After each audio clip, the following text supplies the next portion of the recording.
Hello everyone and welcome to the third episode in my series on Mark's English History channel of Walking Ypres. And we're starting this walk. This walk is the Battle of Passchendaele Walk, and it's a walk from Paul Reed's excellent book Exploring the Salient, which is available from Pen and Sword Books. And I'm starting this walk outside of the Commonwealth War Graves Commission Cemetery here at Tyne, Cott. Now this is the largest of the Commonwealth War Graves Commission's cemeteries in the world.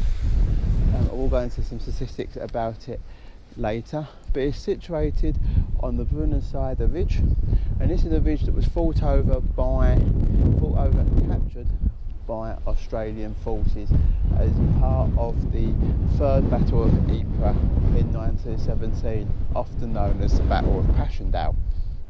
Now, it's the largest cemetery, and within inside its confines there were two blockhouses, and also there used to be a German command post. So you can see one blockhouse just across there. Those of you who have followed any of my other videos know that I don't like filming inside cemeteries, so this is as close as I'm going to take you to them. And the second blockhouse is just through there between in the middle of the cluster of four trees. There's also, if you look through the arch into the Great Cross of Sacrifice, that's on top, being built on top of the German command position up here. And as you can see, looking across the fields from the entrance to the cemetery, what a field of fire that position would have. Now the command position was, after this area was captured, was turned into an aid post, and the original burials are in the plot directly behind the Cross of Sacrifice. In 1919 it was decided that Tyne, this cemetery here specifically, would become the primary cemetery for British and Empire forces here in the Ypres Salient. So up to 11,000 men were moved from wherever they were buried at the time to here. So it's a concentration cemetery. So I'm just going to give you some facts and figures now from the book regarding that. Okay, so there's 67 plots and a total which break up into 8,953 British, 1,368 Australian, 966 Canadian, 520 South African, New Zealanders, 90 South Africans, 14 Newfoundlanders, 6 from the Channel Islands, 4 Germans, 2 West Indians and a single Frenchman. Of this number, 8,366 are unknown, 70% of the total. Now, being unknown is often because where this was a concentrated cemetery and the soldiers were brought in from other areas of the battlefield, their identities were lost in the process, but some of them it would just be partial remains. Okay, so but as we can see here, looking across, you can see what a fine field of view and how hard this would have been to capture. Now I'm just going to walk along the side of the wall here just to give you an idea. So this is my fourth time to Tyne Cott Cemetery, so I didn't spend that long walking around it today as I normally would, because I want to get on with the walk. But you can see here just how many headstones there are. At the back of the wall, at the back of the cemetery is the memorial wall to the missing, and these are for people who fell during the 1917 Third Battle of Ypres and on to the end of the war. Now you might be aware of the Menine Gate, which is down in the city of Ypres, city of Ypres, which is down there. You can just see the spires of the city sticking up, of the church and the cloth hall in the distance. There's the Menine Gate down there. Now the Menine Gate is the memorial to the missing, and at 8 o'clock every night there's a ceremony with the last post being played, and that has been played every night since 1923, I believe, with the exception of the 4 years under Nazi occupation during the Second World War. In fact, on the very evening that the day that the liberation occurred, it was replayed. It was even replayed during COVID. The members of the Ypres Fire Brigade band who played the last post even turned out during COVID to play it. So you can see what resonance it holds to the people of Ypres. But that wall at the back there, like I say, is memorial walls for the people, because once they finished the gate and completed all the inscriptions, there still wasn't enough room to get every name of the missing who lie in the field around Ypres on there, and so they were placed onto that wall there. So now we're going to continue the walk. I'll catch up with you in a little while when I'm at the next stop, so I'll see you in a moment. So whilst we're walking along to the next stop, the next point of this walk, we'll just discuss, as the noisy kids from before have shown up, we'll just discuss the naming of Tyne Cott. So the name Tyne Cott is disputed as to the reason how it got that name. Now, it was most historians believe it referred to 3 cottages that stood here on this part of the ridge prior to the outbreak of war, and that it's often been the often used analogy is that, or reasoning, is that it was given a name by the 50th Northumberland Division when they were stationed nearby.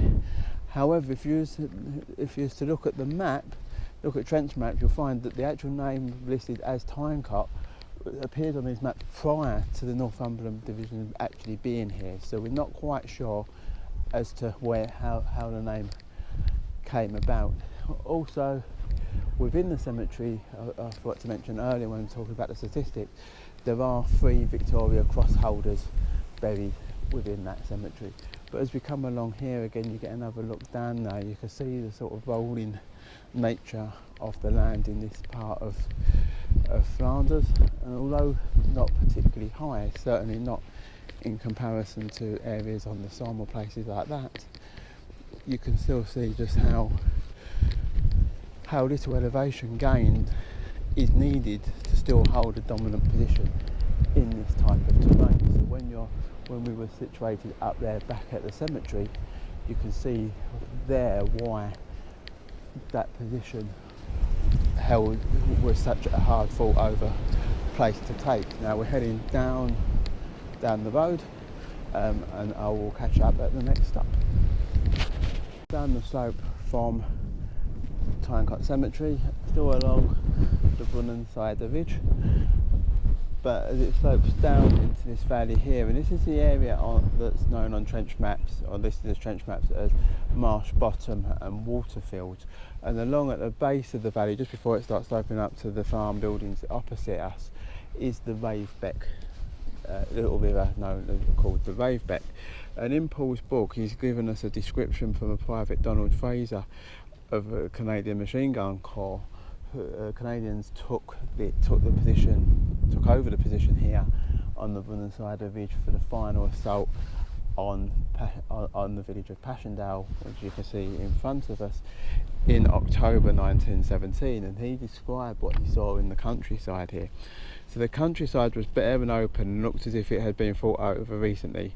Shell holes were everywhere, and most contained slimy, muddy water. The terrain was a wilderness of mud. We watched the shells send up fountains of mud and water as they exploded. For quite some distance you could see eruptions taking place at various points, resembling geysers or mud volcanoes.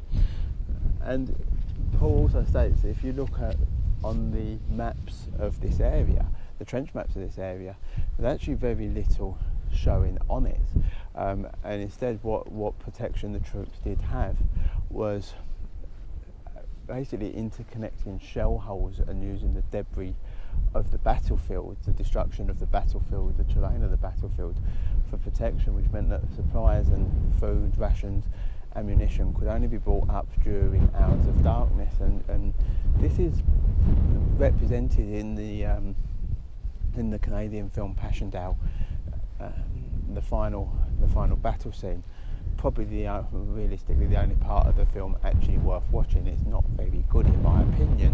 However, that battle scene, those final battle scenes are quite horrific and are quite good. But what we're going to do is we're going to carry on down this road now, heading off the backside of the Brunnen side of the ridge and heading up towards the village of Passchendaele.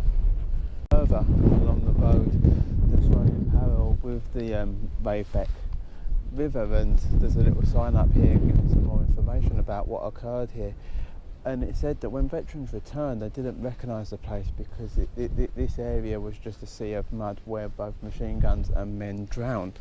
And if you can look down here and across the field today, you can see that here in February there's been a lot of wet weather over the last few weeks, and you can see that emanating from the ground, and without having the effects of war around us.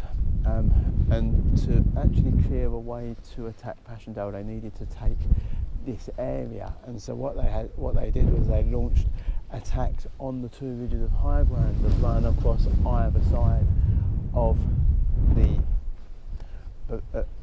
of the land ground that we're on. So obviously up there on the Brunnen side of ridge, pushing across there from the location of Tyne Cemetery taken by the Australians, away along the line of the houses over there, and also along what's known as Bellevue Spur, which is this line of buildings just beyond these farm buildings where you can see a car moving along the main road.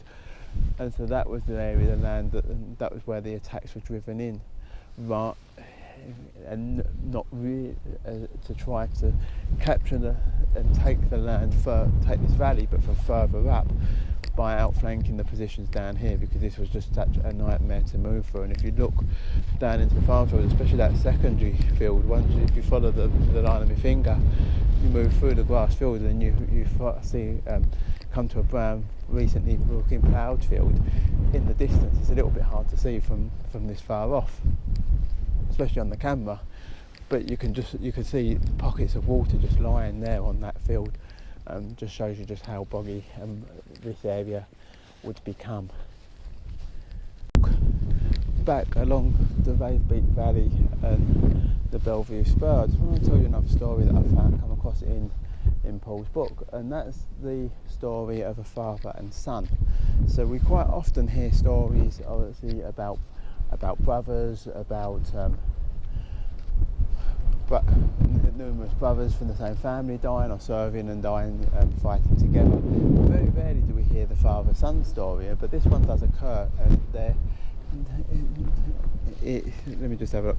It's Lieutenant Colonel Harry Morehouse, DSO, and Ronald Wilkinson Morehouse, military crossholder, and they're both serving in the 1st 4th Battalion King's Own Yorkshire Light Infantry, and that's a regiment I actually have a connection with, because that's what my great uncle who was killed on the Somme, was fighting in the 7th King's Own Yorkshire Light Infantry at the time of his death.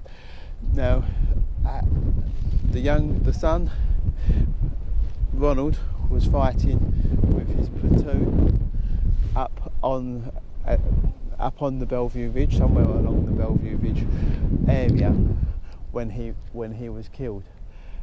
Less than half an hour later, whether or not he even knew about this,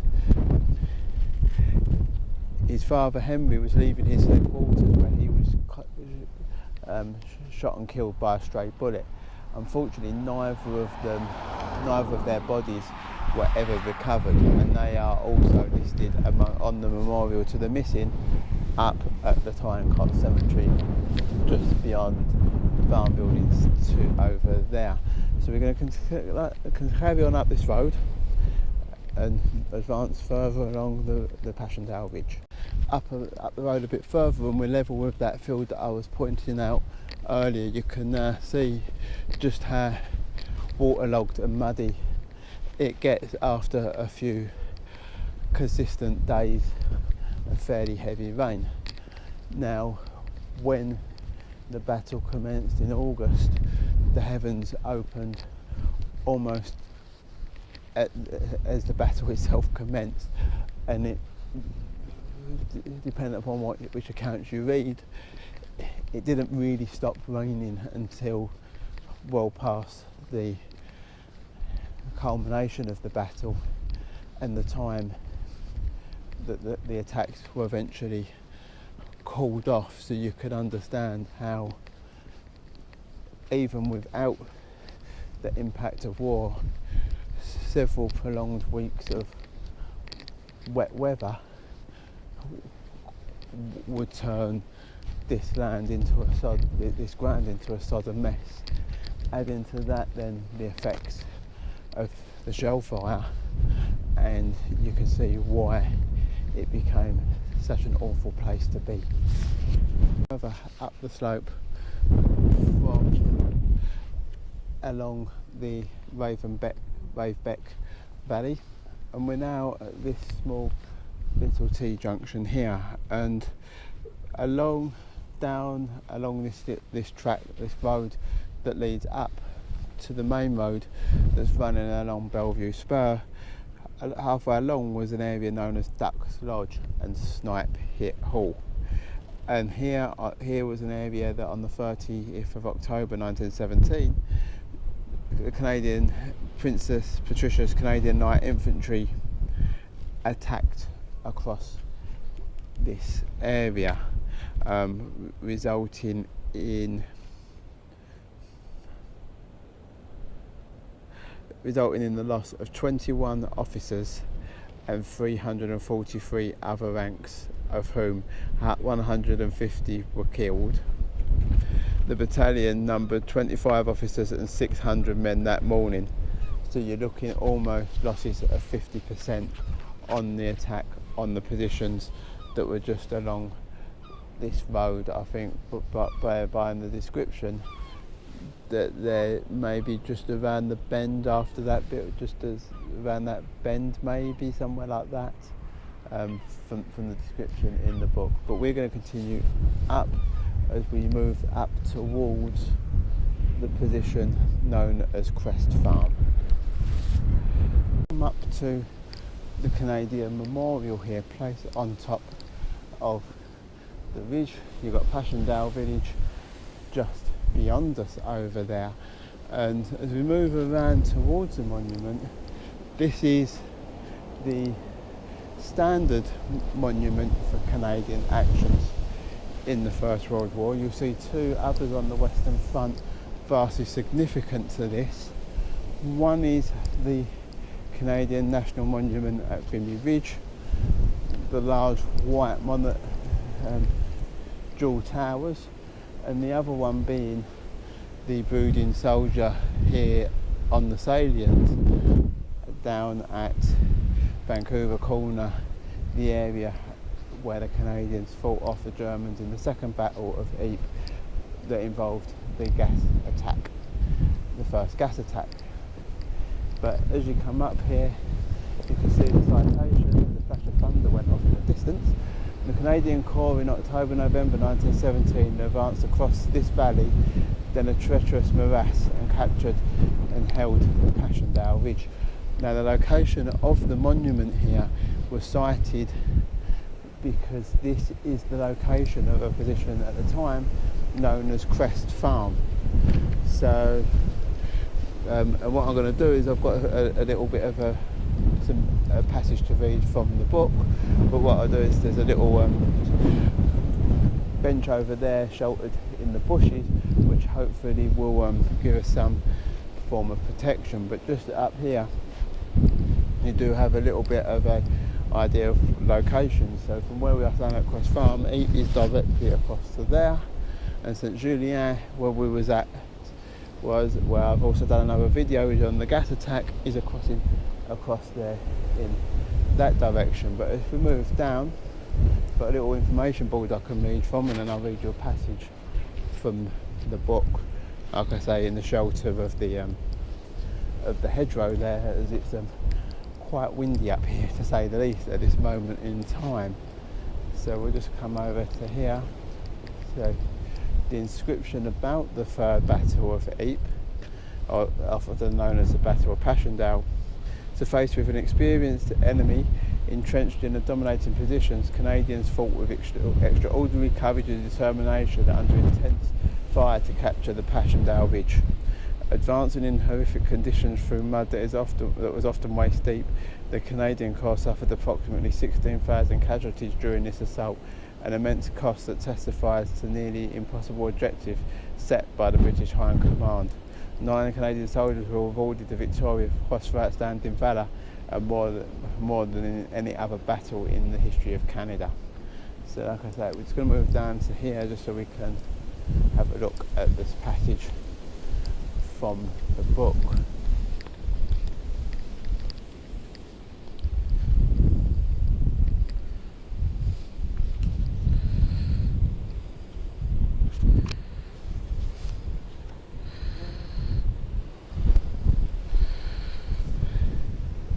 So Crest Farm was the high point of the battlefield, and it overlooking, like we've already said, when looking back down there, the valley over which the Canadians attacked. The ground was taken by the 72nd Battalion of the Canadian Infantry, the Seaforth Highlanders of Canada, on the 30th of October. Canon Scott, again this comes from Paul's book, Canon Scott, the Canadian chaplain, recalled the episode on the battle at this time. The bodies of dead men lay here and where they had fallen in the advance. I came across one poor boy who had been killed that morning. His body was covered with a shiny coating of yellow mud and looked like a statue made of bronze. He had a beautiful face with a finely shaped head covered with close curling hair and looked more like some work of art than a human being. The huge shell holes were often filled with water, often reddened with blood, and many of the wounded had rolled down into the pools and had drowned. After the war, Crest Farm was selected as the place to place this memorial. And as we come round now around this side of the memorial site, you can see now down into the valley over which we've just come from the walk. We've come up from this road that's just appearing through the trees now, and obviously at the time of the battle the buildings directly in front of us wouldn't have been standing, and that as a result you could see the clear fields of fire through there. Memorial, the Canadian Memorial at Crest Farm, and we're now heading straight down this road into the centre of the village of Passchendaele with a church at the end donating the centre. Now we spoke earlier at the memorial that the Canadians took Crest Farm, position known as Crest Farm, which is just two outbuildings. It wasn't locally known as Crest Farm at the time. It was just what was referred to for these two outbuildings. And on the 30th of October, however, it would take another 10 days until the village church was captured. 10 days to cover 700 yards. What in effect possibly that today would take you 10 minutes to walk. 10 days. It was captured by the 27th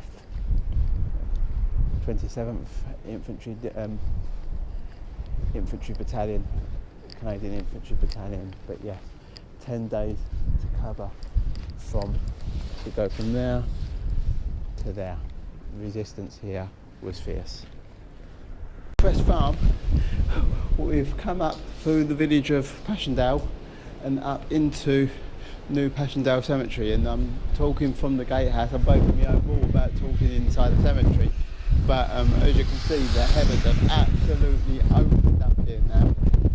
That's almost as grown as well as it's hit, so I'm just diving in for a bit of protection. If you look across there, that's Passchendaele Church in the distance, probably less than a kilometre away, and it's barely visible.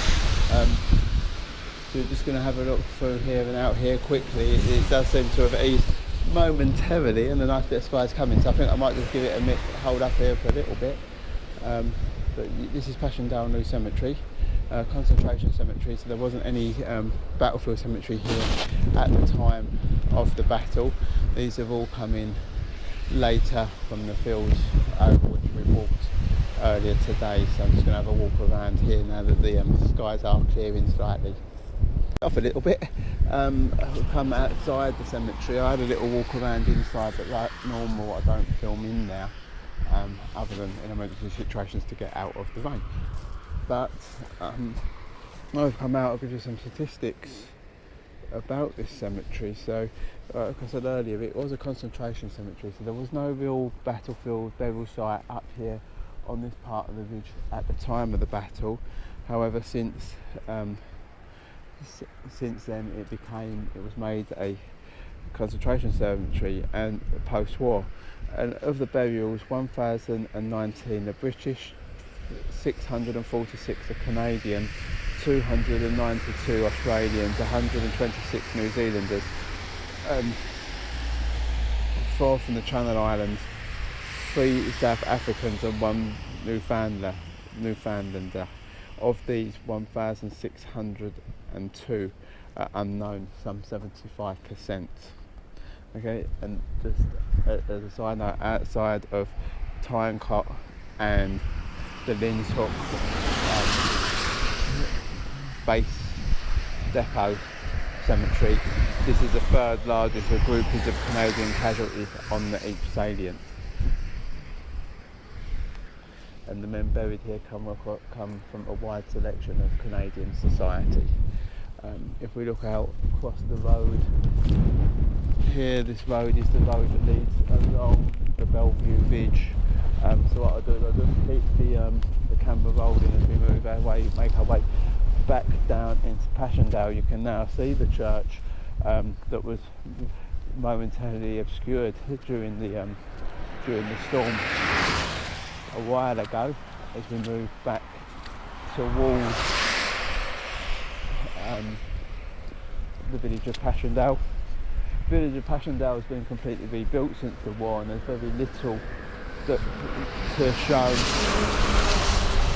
of how savage the fighting that occurred here actually was. But as we move along the road here, let me just cross over to the left hand side so I'm obeying the traffic laws here in Belgium. Pedestrians, you look down, so directly straight across, you can hopefully just see the hedge line of the Crest Farm memorial, and then the valley over which the Canadians attacked, coming directly towards us. And again, you can see how the undulations in the ground are, although fairly minor per se, still have a dominating effect over the terrain here in Flanders. But what we're going to do, we're going to walk up through the village. Like I say, there's very little to indicate that the battle even took place here in the village itself. It's now a place of wine bars and shops. So we're going to move straight through the village, go out the other side, and go and find a monument to another battalion that fought their way up Passchendaele Ridge. Off a little bit, I've come outside the cemetery. I had a little walk around inside, but like normal, I don't film in there, other than in emergency situations to get out of the rain. But I've come out, I'll give you some statistics about this cemetery. So, like I said earlier, it was a concentration cemetery, so there was no real battlefield burial site up here on this part of the ridge at the time of the battle. However, since then it was made a concentration cemetery and post-war. And of the burials, 1,019 are British, 646 are Canadian, 292 Australians, 126 New Zealanders, 4 from the Channel Islands, 3 South Africans and 1 Newfoundlander. Of these, 1,602 are unknown, some 75%. Okay, and just as a side note, outside of Tyne, Cott and the Lin's Hook base depot cemetery, this is the third largest groupings of Canadian casualties on the Ypres Salient. And the men buried here come from a wide selection of Canadian society. If we look out across the road here, this road is the road that leads along the Bellevue Ridge. So what I'll do is I'll just keep the camera rolling as we move our way, make our way back down into Passchendaele. You can now see the church that was momentarily obscured during the storm a while ago, as we move back towards the village of Passchendaele. The village of Passchendaele has been completely rebuilt since the war, and there's very little to show of how savage the fighting that occurred here actually was. But as we move along the road here, let me just cross over to the left hand side so I'm obeying the traffic laws here in Belgium.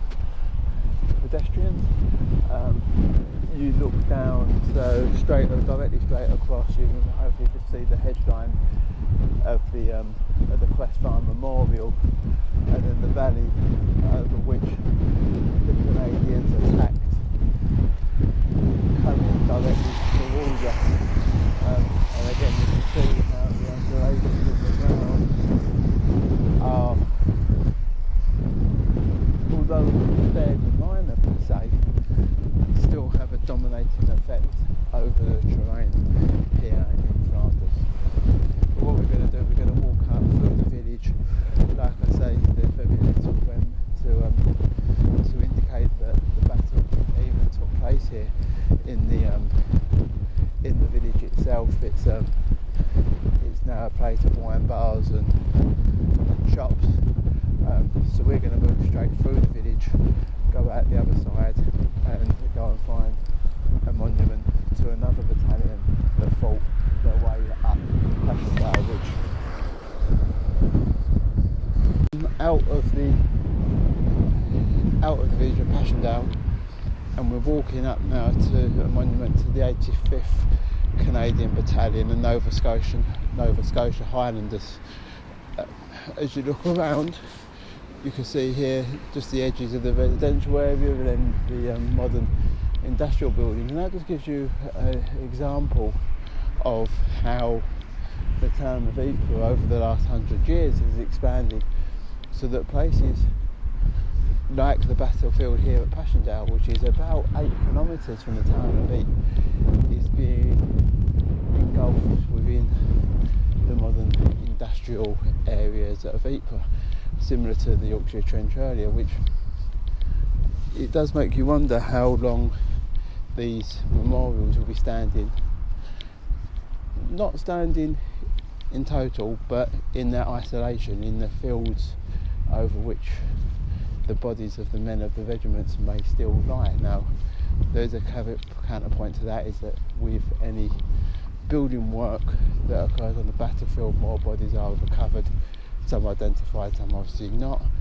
but they are reburied in the appropriate local cemeteries, and given full military honours. However, it does make you wonder how much longer elements of this battlefield will remain when you compare it to the Somme, which, due to its rural location, even the expanded town of Albert hasn't really expanded down onto the battlefield as such. There's elements that's close by, but that's more attuned to, for example, black and white cemeteries, things like that, that is getting encroached upon by the modern expansion, rather than the actual battlefield itself, is what's happening here. So it's just something to consider as we move forward in the years to come. As you can see there, you can look back and see the church here at Passchendaele. So this is on the far side of the Passchendaele Ridge once it's cleared, and you can see from here across the valley to the next ridge, and that's what I will come on to after we've looked at this monument. Off the Zonnebeke Road, which was running along there from the village of Passchendaele down towards the village of Zonnebeke, and we're heading down this cycle path here. Now, this is along the route of the old Rouliers to Ypres railway, and this is heading us back in the direction to walk back towards Tyne and Cott. And the memorial that we just visited, the 85th Battalion Memorial in Nova Scotia Highlanders, was the last real stop on this walk. So I want to just go through a thought with you whilst we're on this walk back, and that is something that's often asked about the First World Battles of the First World War, and that's why the generals pursued with the battles despite the horrific losses, and when the battles themselves seem to have petered out. And Passchendaele is often used as a fine example of that. Now, to understand that, we need to go right back to the beginning, which maybe I should have done at the start of this film. But the Battle of Passchendaele, Third Battle of Ypres, was actually part of a larger Flanders campaign of the back end of 1917. It's the campaign that Haig wanted to fight instead of the Battle of Somme in 1916. Eventually in 1917 he gets his way. However, first of all, he has to fight the battle around Arras in support of the French army, and he has to continue fighting that battle after the French army mutiny in 1917. So that's why the battle here in Flanders doesn't get started until mid to late summer, or the battle, the campaign. So it's a three-part campaign. So the first part of the campaign opens up with success, which is the Battle of Messines. So on this trip we're not going to go down all the way down to Messines, but we'll hit a part of that area. But that's to the south of the Ypres salient. And now 19 mines have exploded under the ridge, and the ridge is taken. And the idea behind taking that ridge is to straighten the line in the sector directly to the south of the salient between Ypres and Clogue Street Woods. And so that is a success. The second part of the campaign is to be the battle around Ypres, and it's to pierce through the German lines and open the way up to the Channel ports, so that we can recapture the Belgian coastal ports and deny the Germans U-boat access to these facilities. And then the third stage was to launch an amphibious operation landing behind German lines in Belgium to take the city of Ostend. Now, due to one reason or another, there's a delay in the start of this second campaign. So after the success down on the Messines Ridge, the campaign here doesn't kick in until August I think it was, or is it late July or August? But there's a definite gap between Messines and here.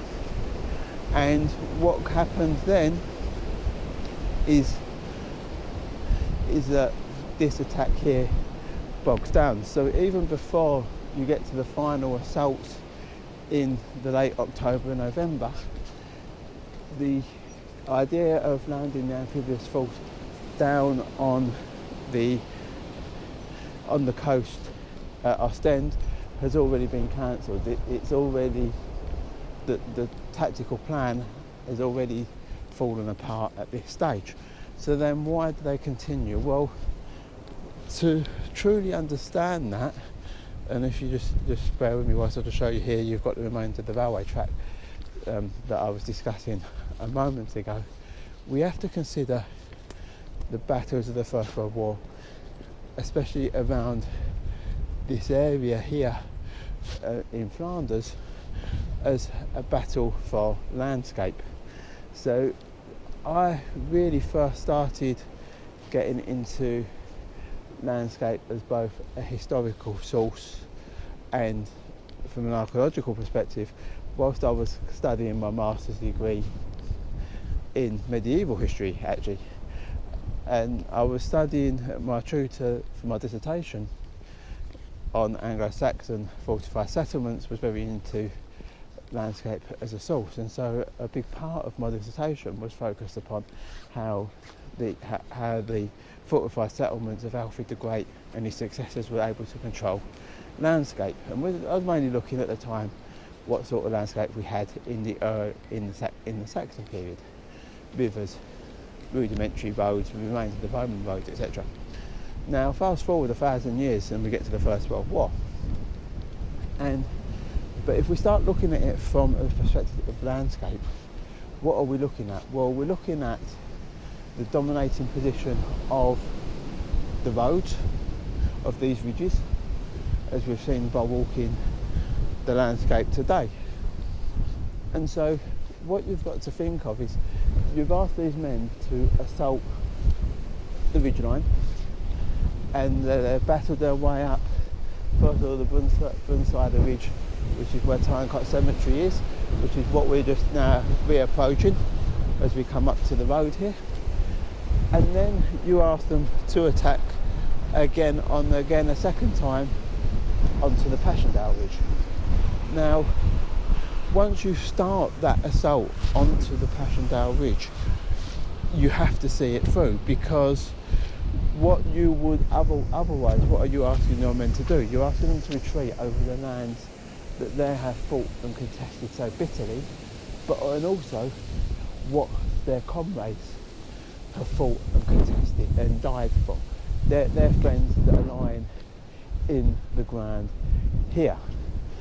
Now, what we have to understand, and so you have to put yourself in the position of commander at the time to try to understand how would you react if you're asking how would your men react if you're asking them to give up the land that so many have sacrificed themselves for, or do you keep pushing on? Also, you have to look at the tactical reasoning behind it. If you push on, you want to take that ridgeline. Now, when we're looking at the ridgeline here at Passchendaele, people talk about it being a fight for the village. I think that they attack this ridgeline similar to that they attack the ridgeline at Messines, regardless of whether there's a village there or not. You know, at the end of the day, what is the most important thing? What's the most important thing tactically? Is it liberating the village, or is it controlling this ridge? And it's controlling this ridge. So I think that once the plan is in operation and the troops were down in places like Marsh Bottom and the waterfields that we saw earlier, realistically their only option is to fight their way out of there, because otherwise you're asking that will become the static front line going forward. And do you really want your troops down there? No. So that's why I would suggest that the reasoning behind the continuing pushing on of the British forces in Passchendaele was actually just to take that ridge and not to have to withdraw. Just whilst we're here, this field in front of us here is actually believed to be a large German battlefield cemetery as well. No archaeological excavation has ever taken place. The general consensus on if bodies lie there is to let them lie, and the chances of this area in particular, these fields in particular, due to their proximity of the Tyne Cott Cemetery being mass developed, is probably fairly low. So I would anticipate, unless obviously the farmer brings any bodies up, that the soldiers that lie under this field will do so for a very long time. So, and that brings us back to the cemetery here at Tyne Cott. We're coming round to the back wall now. So this is the wall with the missing memorial. The missing memorial is created on, and we're coming back up to the car park and the new car park and visitor centre to the rear of the cemetery, which is a nice touch for it being such a busy cemetery. So that's the end. So I'd like to thank you all for watching. If you like the video, give it a like, give it a share. Check out some of my other CVs, some of my other work that I've done, on the channel, subscribe to my channel. And lastly, before I leave you all, I'd just like to say a big thank you to Paul Reed for writing such a good book.